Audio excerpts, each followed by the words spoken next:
there are several sheets that go along with this chart that tell you a little bit about each of the ones in the table. And I really love just looking at this chart because it helps me start thinking about, okay, what criteria am I interested in?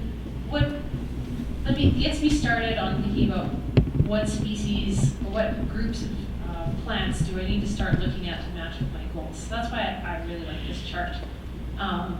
And you know, just like we studied the periodic table, which of elements that this table models, we can learn a lot about each of these individual species. But if we're starting out, this table is organized, you know, into grassy species. This chunk here in the middle, broadleaves, we've got warm season grasses and cool season grasses. And within the broadleaves, sort of this chunk here that are legumes in the middle. And each one is rated based on its growth cycle, its water use, high or low, and then, you know, how it grows. Is it upright or prostrate? And will it spread? So I think this is a great thing to help organize your thinking about, or even helping you to see, you know, like what are some of the species that I might want to start thinking about, learning more about in depth. This table is starting to get old. This table is over 10 years old now, and there are more things that can be added to this table that aren't here. And Lee brought some of them up this morning. So when I get organized to think about what I'm going to plant in my experiments, I think about these different plant types: cool season versus warm season species, broadleaves versus grasses. Do I want taproot or a fibrous root?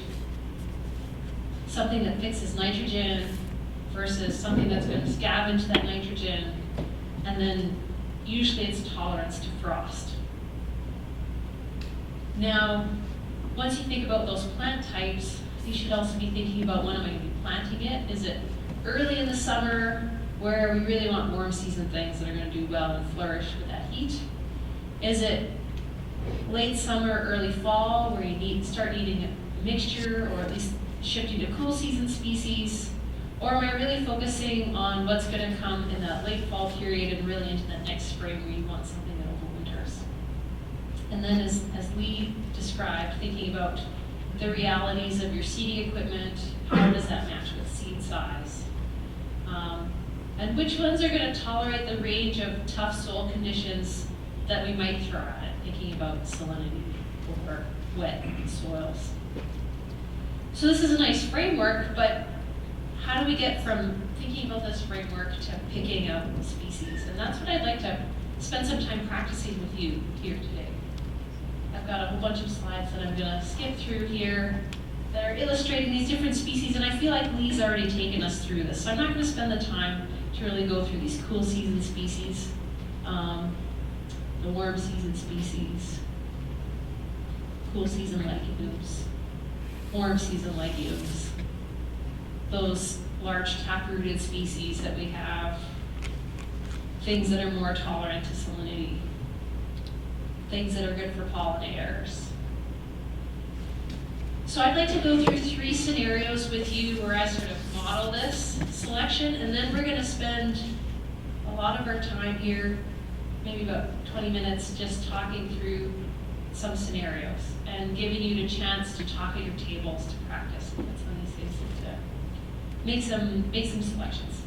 So I thought I would talk about, you know, picking cover crops for alleviating soil compaction, because that's a hot topic. So for soil compaction, I'm definitely looking for something that has a lot of root pressure, and that it's going to grow well when the soils are wet.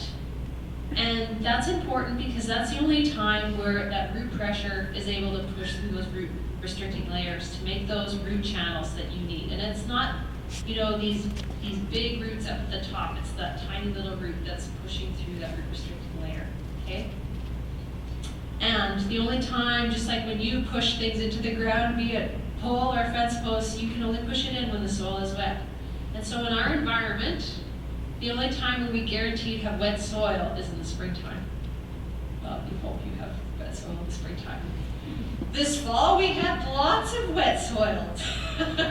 So maybe we get lucky some years. So you might have thought, you know, my answer was going to be we need radishes because those radishes have that big root pressure. But in our environment, we're not going to have those radishes growing in the springtime. And we have so much canola in our rotation, it's really not bringing us that diversity.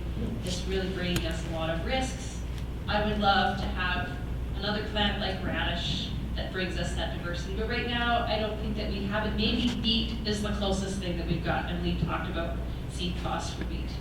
So I think, it may not be the species with the most root pressure, but I think I would go for something like rye right now, or a fibrous root system that's gonna create lots of those channels, and then we have to preserve those channels going into the future. Okay, let's take another scenario. It's really wet in your field.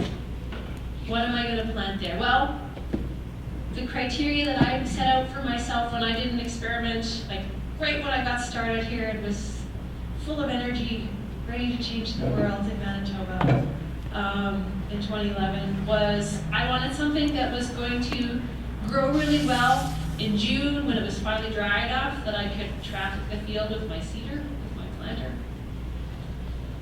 So I chose sorghum Sudan. And then I also wanted something that was going to handle tough soil conditions. I found sorghum to be fairly resilient. It's not super small seeded, it's a little bit larger seeded, so it's wet, so it's going to have enough water to germinate. I liked sorghum Sudan. The other thing I wanted is I wanted that water use to extend beyond that warm period into the cold period to keep on transpiring that water out of the soil. And so I chose to put radish in the understory. And that radish was protected by the biomass from the sorghum. The sorghum, this is a picture that was taken in late September, so the sorghum had already been terminated by frost, but it provided a nice canopy to protect that radish. And the radish itself will last until you get about a -2 frost.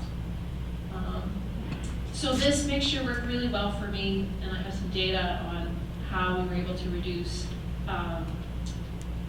water in the rooting zone from this cover crop in a wet field. Okay, the last example that I wanted to model myself was pollinator habitat, and we have an exciting new project collaboratively at the U of M where we're looking at pollinator habitat. And this spring, one of my big challenges was picking out this mixture, and I know some of you are in the crowd that participated in this, and they'll know how challenging it was for me to actually pick what we were going to put into this mix. But I think things turned out pretty well. Here's a picture from the site we have at Calvert, south of Winnipeg. And some of the things that I saw in this mix this year that did really well were some of the things that Lee talked about. Celia and buckwheat flower well really attracted a lot of pollinators. We also had sunflowers. They were the occasional plant, as Lee described in the mix. And then the other things that we had sort of in the understory that I really liked were Persian clover and crimson clover. And this is a spendy mix. This is not inexpensive. So I don't know how to balance that other than say, pick how big of an area you want to have pollinator habitat for, and pick places on your farm where you want to invest in that habitat. Okay, so those are some examples of me modeling this, and you can see that there's lots of room for interpretation, and I wanted to give you an opportunity here today with the people that have come together to talk about a few different scenarios. I know that all of you kind of feel like, well, I don't really know what species to pick. But I think that you'll have a great opportunity here to talk with people and brainstorm. Talking about this first scenario, which is similar to mine. It's June, you have a wet field with an area of the field that was flooded and too wet for planting. What would you plant in that area? So that we'll talk about. It takes time in my classrooms for students to be comfortable to talk to each other about their ideas too. But at least at your table you're talking, that's terrific. Okay, scenario number 2, and I think we'll just do this second scenario, and then I'll give you a research update. So this scenario here is also very realistic in Manitoba, so planting a cover crop in August after winter wheat. I think this is our best window. What would you plant in this window? And you could talk about if it was a dry fall or a wet fall. And we had kind of both this year. It was really dry and then it turned super wet. So if you want to put a variation on it, you can talk about what you might, what might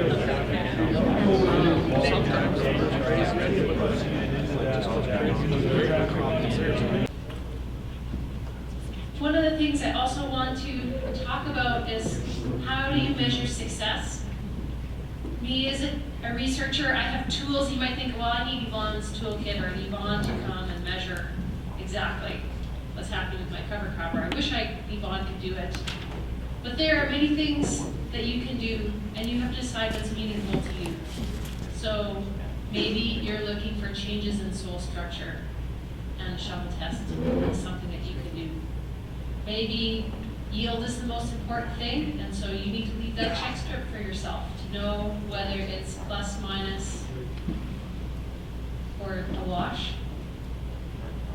Maybe just establishing the cover crop itself is success, right? I figured out a way to get this planted, that plant's done, is your measure of success.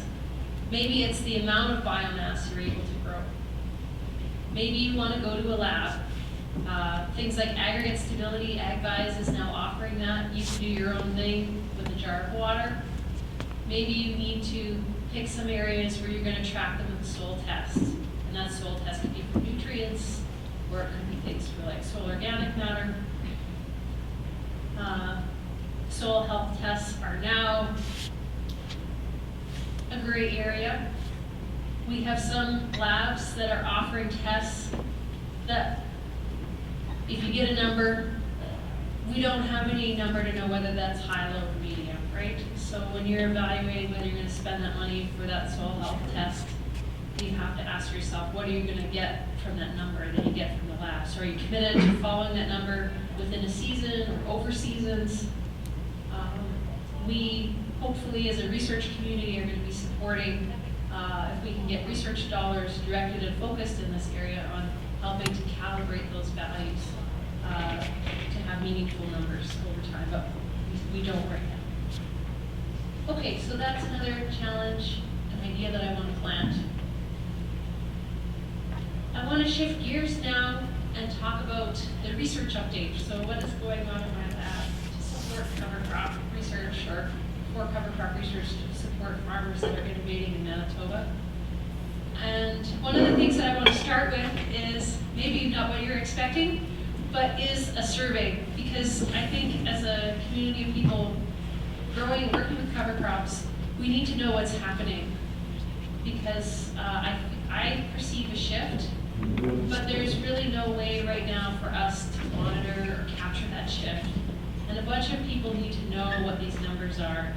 They could be policymakers, they could be boards or other bodies that make decisions about funding research. So we know we need more funding for research on cover crops on the prairies. And so I've started a survey that is funded through the Manitoba government and through General Mills for the next 3 years. And this week I was able to get my survey live, and I'm welcoming all of you to please contribute your voices and please participate in my survey. I've designed it so that it takes only 5 minutes. And if you are connected to networks of people that are doing cover crops, if you can help me pass out the word for this survey, you can find, probably the easiest way to find my survey is through Twitter. If you can find my handle, there's a pinned tweet with a link to this online survey that you can do on your phone. And I designed it so that it just takes 5 minutes. If you are not on Twitter or you don't have a phone, my graduate students will be around at lunchtime where you can find me, and I would be very excited if you would do the survey for me here today before you leave. So thank you for your participation. I think this is probably one of the biggest things that we can do to move things forward for research. We also have some research studies that are underway in 2019, just trying to figure out some of the agronomy of cover crops. So we've talked a lot about overwintering cover crops. One experiment that Virginia's been working on is termination dates for rye.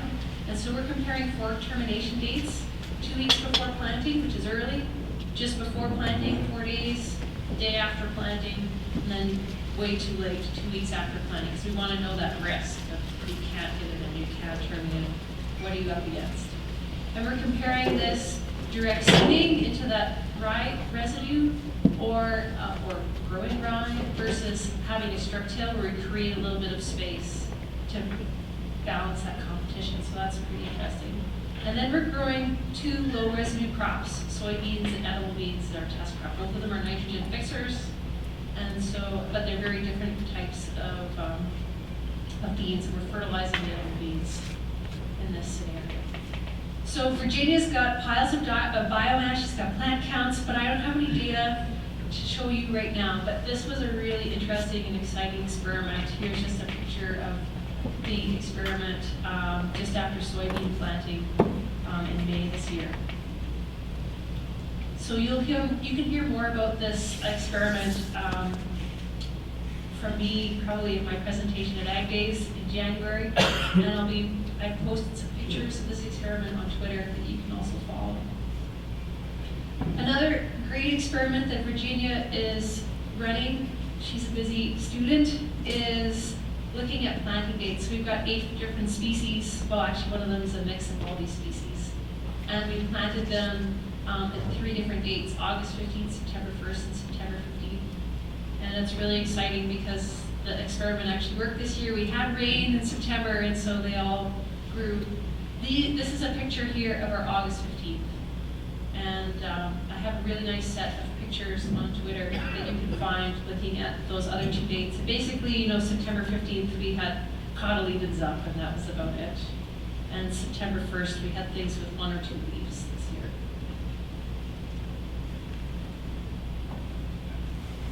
Another experiment that I'm doing collaboratively with Emma in the Animal Science Department at the U of M is looking at intercropping with corn. And the angle for this experiment is looking at winter grazing of corn.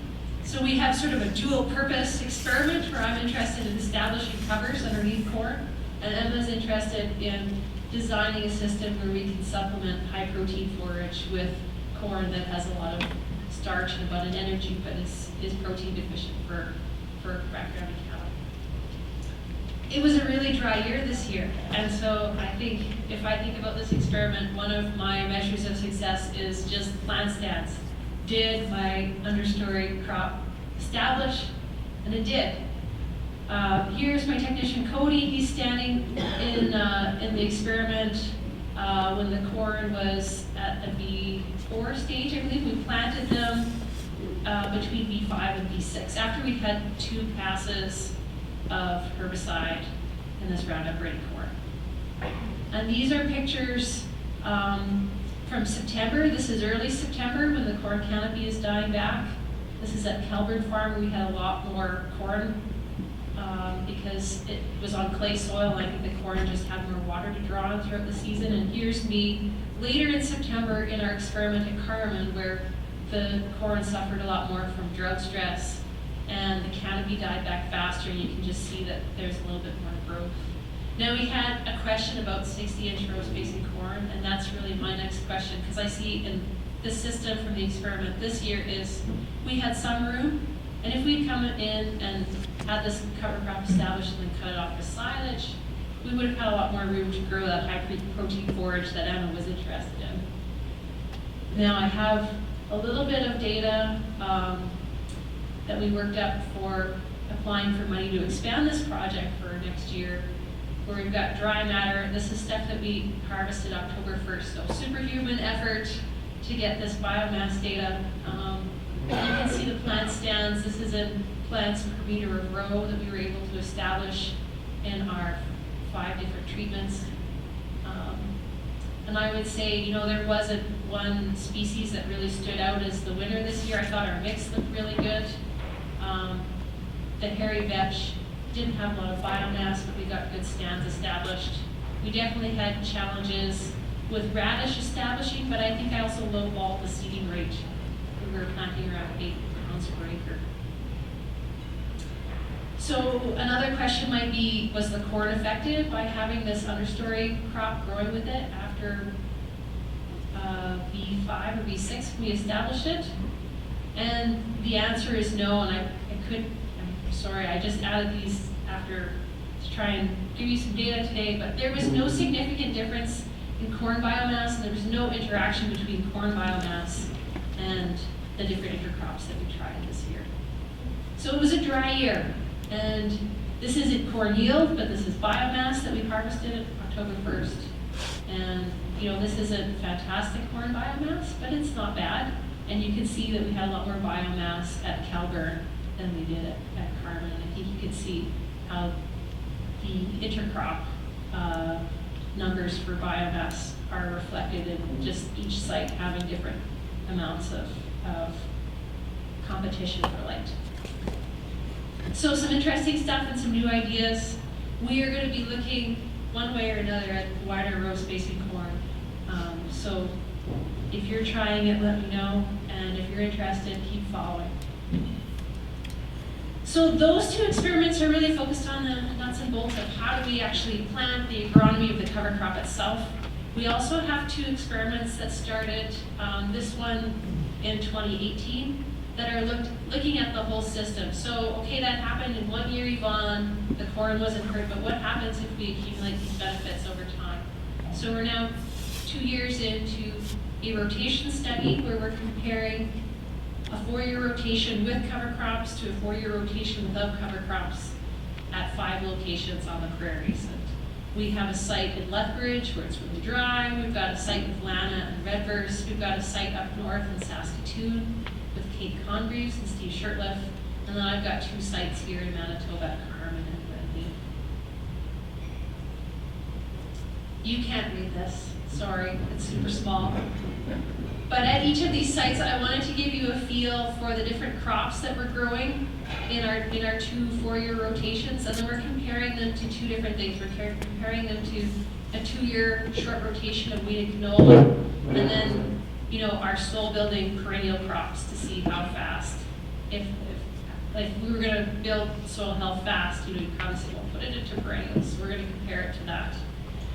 Each of these sites has picked 4 different crops that represent sort of what's typical or important in their area, and then we tried, rather than pick the same cover crops everywhere, we tried again to pick cover crops that were suitable for that site and that crop. So we have different combinations. So in my site here in Carmen and at Glenlee, we've got red clover underseeded to wheat, which we've always had to reseed because it's been too dry, and the clover establishes but then dies off. We are growing a barley pea mix after our canola when it comes off. We are seeding rye after the oat in rotation. These are 2 cereals, but I want this rye to set up for my soybeans for the next year, so I'm seeding green soybeans into that rye.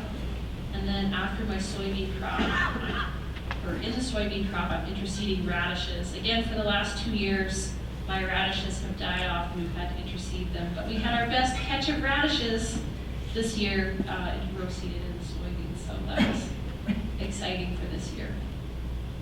Okay. Here is some numbers on what we were able to grow, not in 2019, but last year in 2018. So 2018 was the first year of the study. This was our first year at all these sites trying to grow cover crops. Everyone remembers 2018, it was pretty dry. So these are pretty, this looks like a big thing, but these numbers here are very small. This is 300 kilograms per hectare. And I would like to see that number up around 3,000 kilograms per hectare. So these are small numbers.